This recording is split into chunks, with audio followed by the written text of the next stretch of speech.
এটা স্পষ্টভাবে প্রাণ নাশের হুমকি। ব্যক্তির নাম ধরে বলা হচ্ছে ডক্টর সরওয়ার হোসেন, আসিফ মাহতাব উৎস, তাদেরকে হত্যা করতে হবে, তাদের ছবি পর্যন্ত দিয়ে দেওয়া হচ্ছে। 33 দিন আগে বা 34 দিন আগে আমাদের এখানে আমরা বসে আছি, দুইজনের এখানে মামলা করা হয়েছে, মিথ্যা জঙ্গি মামলা আমাদের নামে দেওয়া হয়েছে। আমরা মানুষকে বুদ্ধিভিত্তিক ভাবে ইসলামের কথা বলি, আমরা বক্তব্য দেই, পাবলিক বক্তব্য দেই, আমরা সব কাজ পাবলিক, এই জন্য আমাদেরকে জঙ্গি মামলা দেওয়া হচ্ছে। আর এখানে নাম ধরে এক লোক ম্যানিফেস্টো বানিয়েছে, সে স্পষ্টভাবে ভায়োলেন্সকে জাস্টিফাই করছে, সে সাথে অস্ত্র নিয়ে ঘুরছে, অস্ত্রের টিউটোরিয়াল দিচ্ছে, বলছে যে আমি এদের লোকেশন খুঁজছি, ওখানে যাব, অন্যদেরকে উস্কানি দিচ্ছে হত্যা করার। আমাদের প্রশাসনের, আইন শৃঙ্খলা রক্ষাকারী বাহিনীর, আমাদের তথাকথিত সন্ত্রাসবাদ দমন করার জন্য যারা কাজ করে গোয়েন্দা সংস্থা, তাদের কোনো কার্যক্রম নেই। তারা বলেছেন যে এই অ্যাক্টিভিস্ট যা করেছে সেটা নাকি আর্ট, সেটা নাকি শিল্প। আমরা এই ধরনের কাজ সমর্থন করি না, আমরা জাস্ট দ্বিচারিতাটা দেখানোর জন্য বলছি। কোন তরুণ ইসলামপন্থী হাইপোথেটিক্যালি যদি এরকম কোনো কাজ করতো, তাহলে কি প্রশাসন একইভাবে নীরব থাকতো? তাহলে কি মিডিয়া একইভাবে নীরব থাকতো? না, রাতারাতি মামলার পর মামলা হতো, গ্রেফতারের পর গ্রেফতার হতো, টকশোর পর টকশো হতো।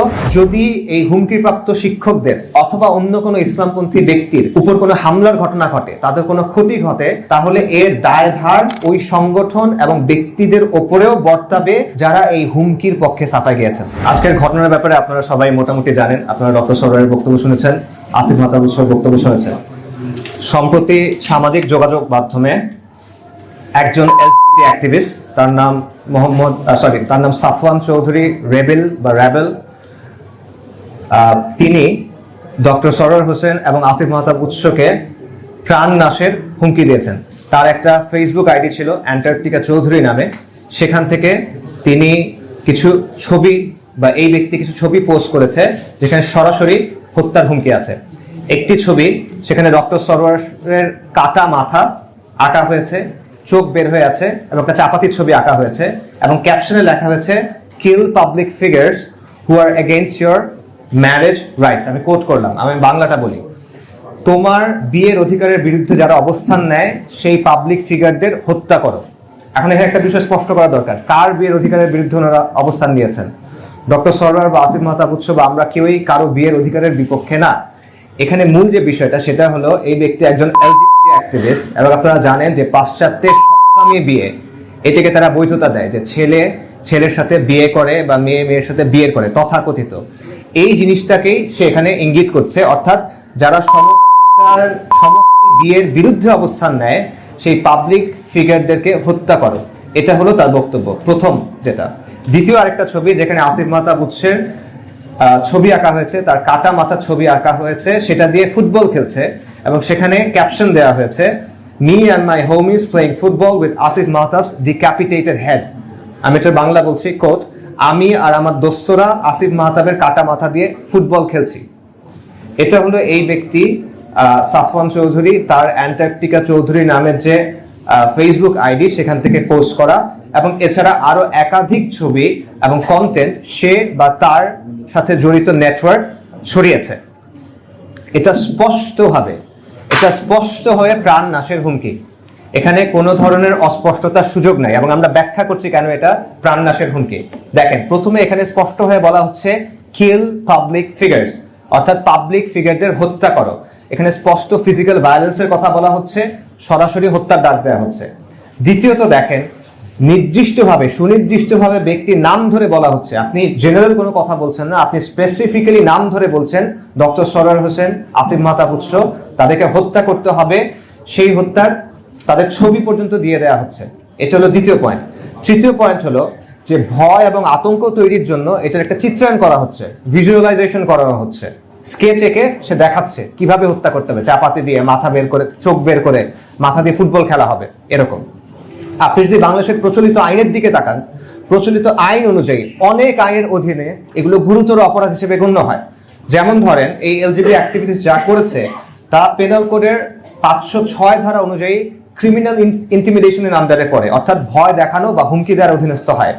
এটা পেনাল কোডের 505 নাম্বার ধারা অনুযায়ী পাবলিক মিসচিফের অধীনে পড়ে, যেটা হলো সমাজে আতঙ্ক বা অসন্তোষ সৃষ্টির করার মতো বক্তব্য। এটা 107 ধারায় অ্যাবেটমেন্টের অধীনে পড়ে।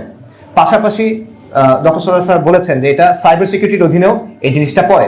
শুধু তাই না, এই যে ব্যক্তি, যে একজন শারীরিকভাবে পুরুষ কিন্তু সে নিজেকে মহিলা দাবি করে, সাহারা চৌধুরী নাম দেয়, তার এরকম ফেসবুক পোস্ট আছে যেখানে সে তার সে ধারালো ছুরি বা হাতুড়ি নিয়ে ইউনিভার্সিটিতে যায়, তার বিছানার উপরে সে অস্ত্র কিভাবে বানাতে হবে সেটার টিউটোরিয়াল দিচ্ছে। ডক্টর সরোয়ার বলেছে যে সে ম্যানিফেস্টো তৈরি করেছে, যেখানে বিভিন্ন ব্যক্তির নাম ধরে ধরে সে বলেছে সে হত্যা করতে চায়।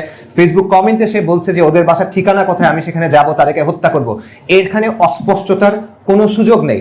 পাশাপাশি এই বাস্তবতাটাও সামনে রাখেন যে বাংলাদেশে ইসলামী চিন্তাধারার বহু ব্যক্তিকে এর আগে রাষ্ট্রীয় নিপীড়ন এবং অত্যাচারের শিকার হতে হয়েছে। ফলে এই ধরনের হুমকিকে হালকাভাবে নেয়ার কোনো সুযোগ এখানে নাই। এখন দেখেন এখানে আইন শৃঙ্খলা বাহিনীর ভূমিকা কি, তাদের ভূমিকা কি হওয়া উচিত ছিল।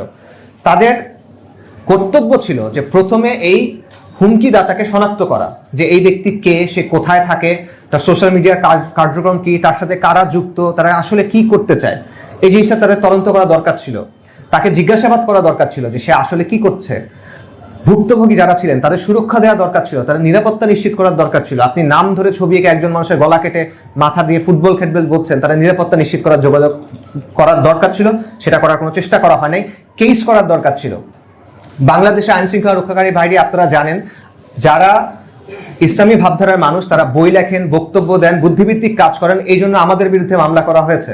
1 মাস হয়েছে, 33 দিন আগে বা 34 দিন আগে আমাদের এখানে, আমরা বসে আছি, 2 জনের এখানে মামলা করা হয়েছে, মিথ্যা জঙ্গি মামলা আমাদের নামে দেওয়া হয়েছে।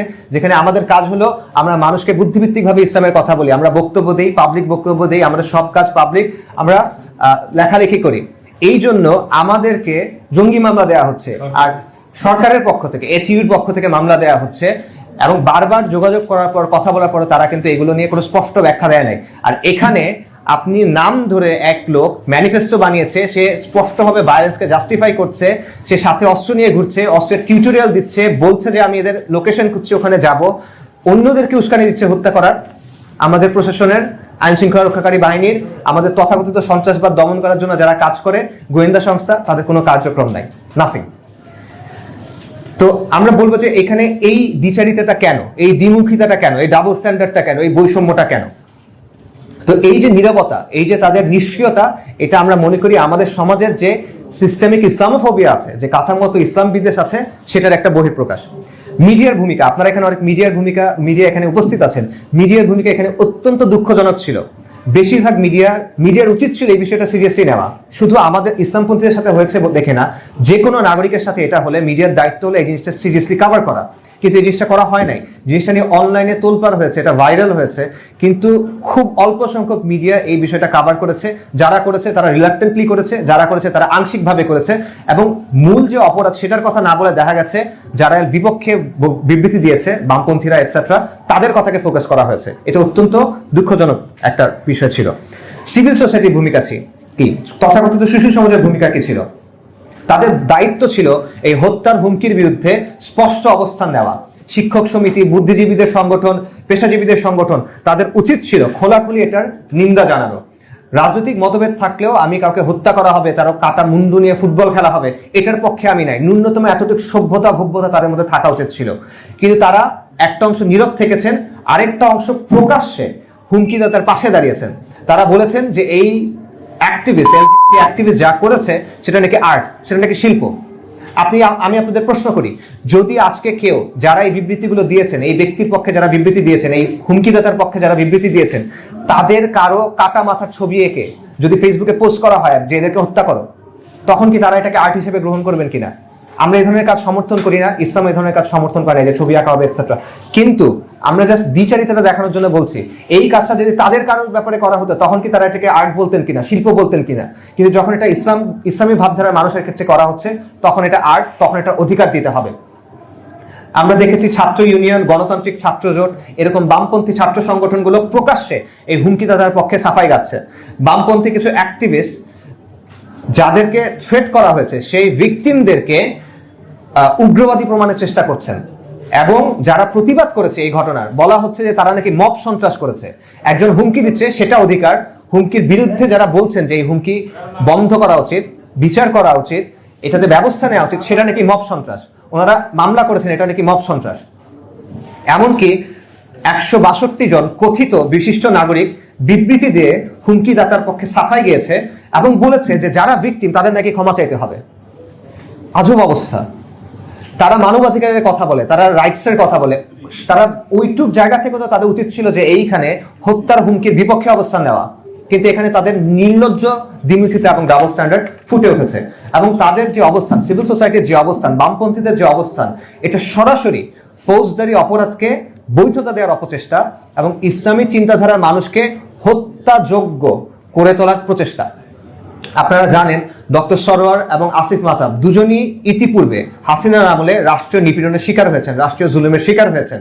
তাদের একজন চাকরি হারিয়েছেন এবং জুলাই গণঅভ্যুত্থানের সময় আটক হয়েছেন, নির্যাতিত হয়েছেন। আরেকজন ডক্টর সরোয়ার, তাকে ধারাবাহিক হুমকির কারণে, নানা সমস্যার কারণে প্রাতিষ্ঠানিক চাপ সৃষ্টি করা হয়েছে, জুলাইয়ের সময় তাকে আত্মগোপনে যেতে উনি বাধ্য হয়েছেন। এখন যখন তাদেরকে হত্যার হুমকি দেওয়া হচ্ছে, তখন আপনি হুমকিদাতাকে বলছেন ভিকটিম, যিনি ভিকটিম তাকে বলছেন ক্ষমা চাইতে। এটা ভিকটিম ব্লেমিং ছাড়া আর কিছু না। এবং এটার উদ্দেশ্যটা কি? এটার উদ্দেশ্য হলো আবার তাদেরকে ভয় দেখানো, যে তোমাদের হত্যার হুমকি দেওয়া হলো, চুপ থাকো, এটা নিয়ে তুমি কথা বলতে পারবা না। তুমি যদি কথা বলো, তোমাকে তোমার ব্যাপারে আরো বেশি কথা বলবো এবং তোমাকে যেন আরো তোমার উপর ভায়োলেন্স করা যায়, তোমার ক্ষতি করা যায়, সেটার বৈধতা আমরা তৈরি করব। আবার আমরা বলছি যে কোন তরুণ ইসলামপন্থী যদি এরকম কাজ করতো, এবং আমি আবারও স্পষ্ট করছি আমরা এই ধরনের কাজ সমর্থন করি না, আমরা হাইপোথেটিক্যাল একটা সিচুয়েশন বলছি আপনাদের বোঝানোর জন্য। কোন তরুণ ইসলামপন্থী হাইপোথেটিক্যালি যদি এরকম কোনো কাজ করতো, তাহলে কি প্রশাসন একইভাবে নীরব থাকতো? তাহলে কি মিডিয়া একইভাবে নীরব থাকতো? না, রাতারাতি মামলার পর মামলা হতো, গ্রেফতারের পর গ্রেফতার হতো, টকশোর পর টকশো হতো। এবং এই কোনো কিছুই এর বিন্দুমাত্র 10 ভাগ 100 ভাগের 1 ভাগ এখানে হয় নাই। এবং এটাই বাংলাদেশের রাষ্ট্র এবং মিডিয়ার যে কাঠামোগত ইসলাম বিদ্বেষ, যে সিস্টেমিক ইসলামোফোবিয়া, সেটার প্রমাণ।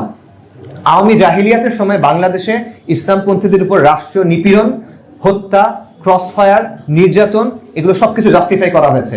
রাষ্ট্রযন্ত্রকে ব্যবহার করে শাপলা চত্বর থেকে শুরু করে আয়নাঘর পর্যন্ত ইসলামপন্থীদের রক্ত হালাল করা হয়েছে। আর আজকে এই বিপদগামী তরুণদের দিয়ে সহিংসতার, ইসলামপন্থীদেরকে অ্যাসাসিনেট করা, তাদেরকে হামলা করা, তাদের উপর ফিজিক্যাল ভায়োলেন্সের ক্ষেত্র প্রস্তুত করা হচ্ছে।